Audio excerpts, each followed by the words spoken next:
En verset 26, il est dit que Elohim crée Adam à leur image, à leur ressemblance, et bien que ces deux termes aient en hébreu deux sens contradictoires, comme nous l'avons vu dans une vidéo précédente, l'idée que l'homme soit à l'image de Dieu est une chose qui vaut la peine d'être considérée. Comment l'auteur perçoit Elohim et qu'est-ce que cela dit sur nous, c'est ce que nous allons voir aujourd'hui.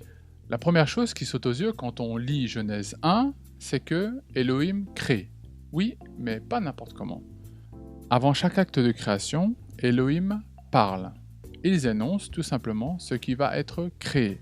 Cela traduirait une pensée qui précède un acte. Le texte nous montre tout ce qui a été créé et les raisons pour lesquelles elles ont été créées. De fait, Elohim sont des êtres intelligents. Et l'être humain est également un être intelligent. Nous avons aussi la capacité de penser. Nous élaborons tous les jours des théories, des stratégies, des pensées philosophiques, des concepts de plus en plus abstraits, mais aussi des techniques qui révolutionnent notre vie quotidienne et des produits à ne plus savoir qu'en faire. Les animaux et les plantes ont également leur langage propre et une certaine forme d'intelligence. Mais rien n'a d'égal que la pensée de l'homme dans toute la création. Depuis l'apparition d'Homo sapiens, la complexité et la variété des outils qu'il a pu créer et le degré d'innovation qu'il est capable est sans égal avec le reste de la création. Mais au-delà de cette capacité de créer, Dieu a organisé toute chose afin de remplir un but propre et un but extérieur à elle-même. Les plantes ne servent pas seulement à coloniser la terre nue, mais servent aussi de nourriture. Les eaux serviront à accueillir les poissons et le reste de la faune et de la flore marine. Les cieux seront le domaine des Ophées et la terre, celui des animaux et de Adam. Dieu a pensé la création comme un ingénieur pense la création d'une maison. Il étudie le terrain, fait les mesures, calcule la quantité de pierres, de chaux et de sable, prévoit les espaces à chaque étage, les ouvertures, pense à l'avance à la charpente, à la couverture et à la zinguerie. Enfin vient la finition avec l'isolation, la peinture, les moulures en plâtre et le papier peint, sans oublier l'eau, le gaz et l'électricité. Tout cela demande du temps et la maîtrise de techniques toutes différentes. Dieu a donc dû penser la création bien avant qu'il ne déclare la création de la lumière le premier jour. C'est le jour zéro dont j'avais parlé dans une vidéo précédente. Comme l'ingénieur qui voit la maison avant sa construction, je pense que Dieu a dû avoir comme point de départ l'être qu'il a créé en dernier, et ce fut l'homme et la femme. Puis il a dû penser à leurs moyens de subsistance et à leur environnement. Enfin, il a dû aller au plus simple avant de commencer avec la création de la lumière. Ainsi, quand Elohim planait à la surface du chaos, il planifiait toute la création et ce, depuis des temps incalculables. Dieu est donc un Dieu méthodique qui, je crois, a dû également penser au concept même de méthode, technique que nous utilisons et qui est essentielle afin de réussir à créer toute chose pour qu'elle soit utile, pratique, rapidement assemblable, peu coûteuse en temps, en main-d'œuvre et en ressources, et permettant par la suite d'apporter des touches personnalisables afin de tendre les possibilités vers l'infini. Dieu est allé du plus simple au plus compliqué, en apportant des changements génétiques de plus en plus variés à partir de modèles de base, si l'on peut dire. C'est un peu ce que les biologistes ont apporté avec la systématique, une classification classique de l'ordre du vivant.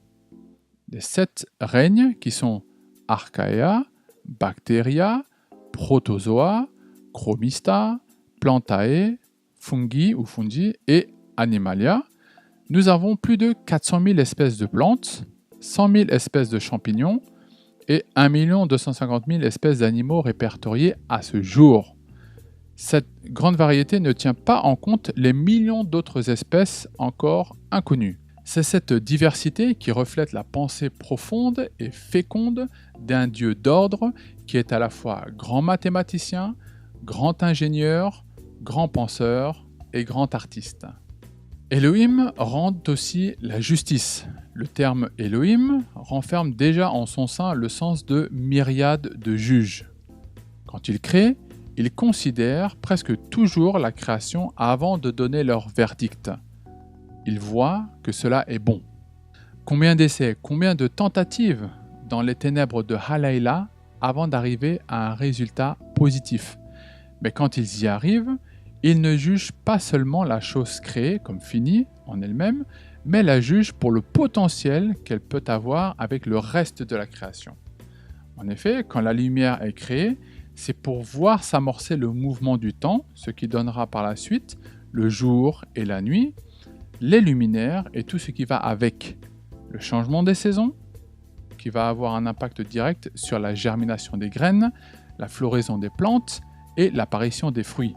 Cela créera de la nourriture pour les animaux et l'homme. Dieu sait ce qui est bon de ce qui ne l'est pas, car il a décidé que ce qui était bon était ce qui correspondait à son dessein. Tout ce qui ne correspond pas à cela n'est pas bon, car non issu de sa volonté.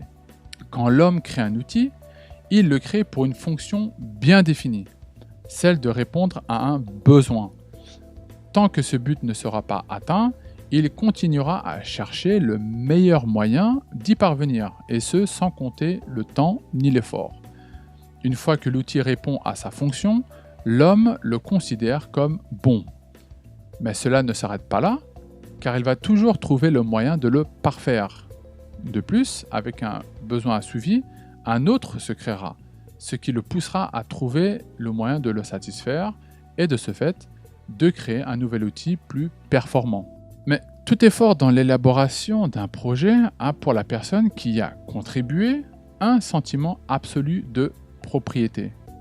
En effet, le terme de Melarto, qualifiant l'œuvre de Elohim, comprend ce sens de propriété. La création est la propriété qu'ils se sont appropriée, qu'ils ont façonnée et parfaite avant de la donner en héritage à Adam. Ce qui nous amène à penser que Dieu est propriétaire de la création. Ce que j'ai créé m'appartient. Nous voyons cela dans la signature que le doctorat apposera à sa thèse ou au docteur à ses articles.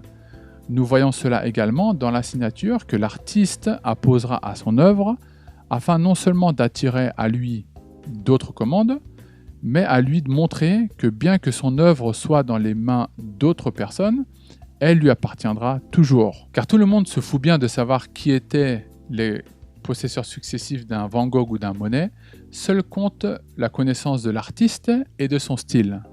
Si Dieu est le propriétaire de la création, c'est qu'il entend également défendre cette propriété. Il y a déjà dans la fin du texte une pesanteur quand l'auteur rappelle la création des cieux et de la terre en 2.1 et qu'il y ajoute celle de leur armée. Pourquoi parler d'un groupe en marche pour décrire la création et qui doit-elle combattre? Dieu n'est pas un être qui veut nous voler. C'est lui qui nous a créés et c'est lui qui nous a donné toute la création en héritage, toute sa propriété en héritage. Ce n'est pas Dieu, ni nos valeurs traditionnelles, ni nos parents qui nous volent. C'est l'État qui, quand il atteint une certaine masse, nous contrôle, nous surveille, nous exploite, réquisitionne notre propriété, qu'on le veuille ou non. Et si nous refusons, nous sommes envoyés en prison ou exécutés. La Russie communiste a tué 62 millions de personnes. La Chine communiste, celle de Chiang Kai-shek, et la guérilla, 90 millions de personnes. Le colonialisme, 50 millions. L'Allemagne nazie d'Hitler, 21 millions. Le Japon colonial, 6 millions. Le Cambodge, 2 millions. Le Vietnam, 1,7 million. Rien que pour le XXe siècle, le professeur Rummel estime qu'il y a eu 262 millions de personnes victimes de démocide. C'est l'État qui persécute le plus. Et quand je parle ici d'État, cela inclut tout système religieux ayant une base politique comme l'islam et l'Église catholique. Nous devons vraiment nous rendre compte que ce que le texte de Genèse 1 tente de nous montrer, c'est que nous avons été créés à l'image de Dieu pour être des souverains responsables et productifs et de vrais patriotes pour le monde dans lequel nous vivons, mais que pour des raisons pour lesquelles le texte ne nous dit pas, mais qui est déjà palpable à la fin du récit, l'État est venu à nous contrôler et à nous parquer dans des fermes dans lesquelles nous sommes nourris et soignés, juste assez pour ne pas nous rebeller, et pour leur assurer un vol en règle de notre énergie et de notre temps par l'intermédiaire des impôts. Bien des personnes nous ont déjà alertés sur ce fait, mais nous restons sans rien faire. Imaginez une seconde que vous vous leviez contre ce système, que vous compreniez pleinement vos droits souverains, les mêmes droits que les rois avaient à leur disposition dans l'Ancien Régime, celui du droit de propriété, celui du droit à défendre cette propriété, et de celui d'être exempté d'impôts, et que ces droits ne soient pas seulement réservés à une élite, mais à chacun d'entre nous. Quel genre de personne seriez-vous ? Imaginez toute une société se soulevant de la même manière à la même nouvelle. Quel genre de société serait-elle ? Ce serait une société de souverains, où l'État ne serait pas celui qui contrôle, mais qui serait contrôlé, où l'État ne serait pas celui qui surveille, mais qui serait surveillé, où l'État ne nous exploiterait pas, car nous serions libres, et où l'État n'aurait aucun moyen de réquisitionner notre propriété, car nous aurions les moyens de nous défendre. Voici ce que je pense être le désir de Dieu pour nous. Mais pourquoi Dieu a-t-il créé tout cela ? Et dans quel but ? Prenons la question dans un autre sens. Pourquoi créons-nous ? Nous créons pour répondre à un besoin. Créer sans but ne mène nulle part. L'homme se met à penser quand il est confronté à un problème qu'il doit résoudre pour répondre à un besoin physique, comme se trouver de quoi manger car il a faim et qu'il veut se sentir rassasié. Il va donc goûter à toutes les choses et voir ce qui lui est bénéfique et ce qui ne l'est pas. Il va tomber malade et par ce processus, il va voir ce qui va le guérir de ce qui va le tuer. Il va devoir chasser et pour cela, il doit imaginer des outils de chasse et des stratégies.